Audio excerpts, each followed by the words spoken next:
さあ見るがいい。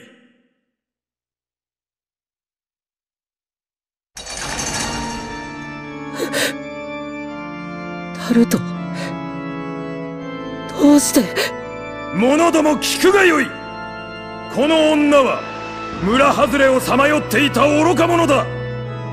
夢とうつつの区別もつかず、自らを女神と言い張っておった。まったく不届き極まりない。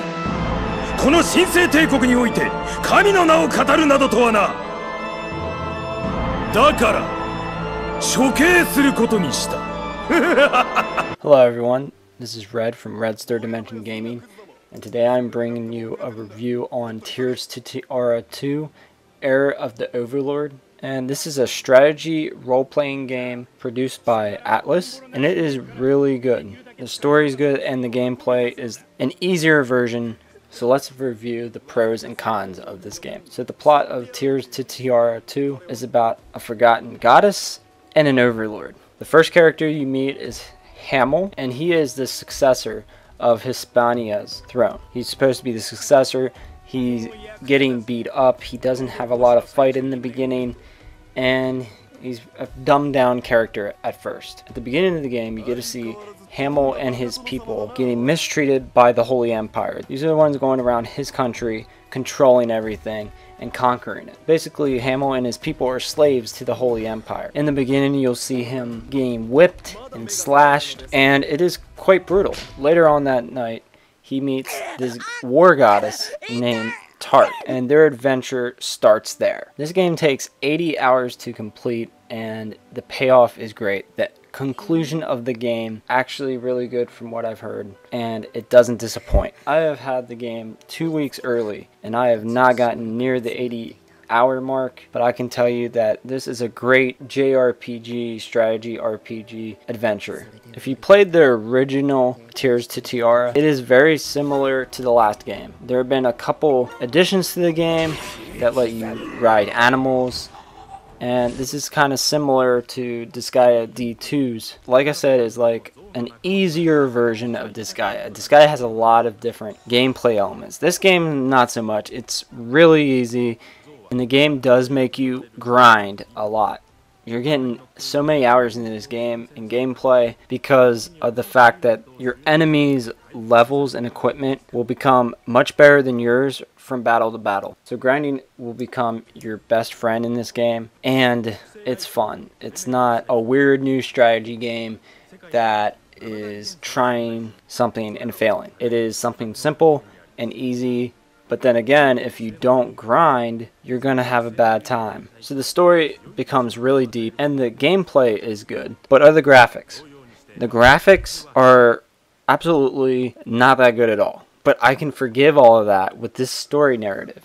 The story narrative is so good, and the fact that they actually put little anime, like while the dialogue's going on, like the anime of the tall anime character is really good. But when you look at your character in the background, it looks like a late version of a PlayStation 1 game or an early stage PS2 game. The graphics aren't that good, but I can forgive all that because the story and the gameplay had me deep in this game. Also, there are picture screens that are really beautiful. The anime is done really good. I just wish they would have had that through the actual gameplay, through the rest of the dialogue when you see your character talking to like a guard or getting whipped, or I don't want to spoil any of the later events, but when something happens like that, it looks quite horrendous. But like I said, I can forgive it for the story. I wanted to talk about the voice acting in the game. The voice acting is fine. All the characters I really love, and like, again, I don't want to spoil anything, but the characters, I like them a lot. The voice acting is good.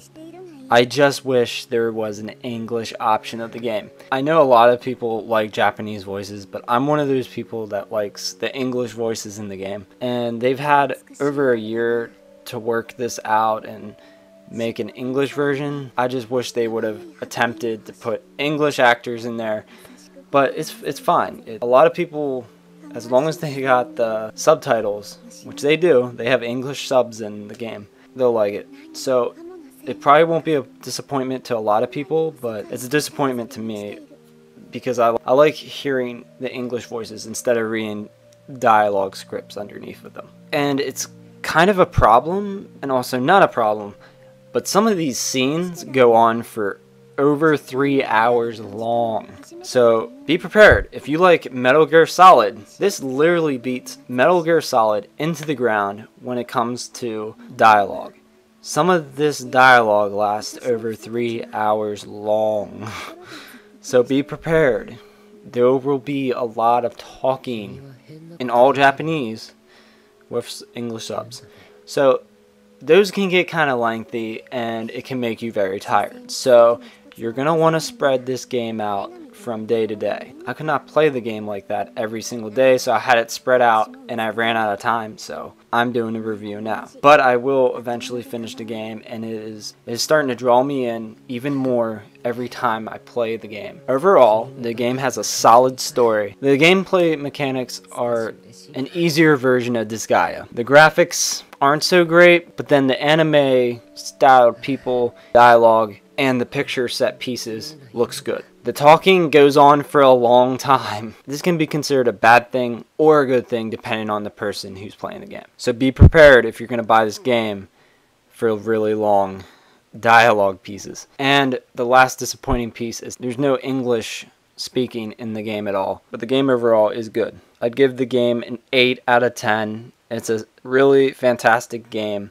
And I think Aquaplus did a great job. So $40 for an 80-hour game is a really good deal on this. If you'd like to buy the game and also want to help support my channel, don't forget to use the Amazon link below. It'll help give me 6%, help support my channel, and you guys will be getting a great game. Don't forget to check out some of the gameplay walkthrough videos I've uploaded of the game just to check out and preview it.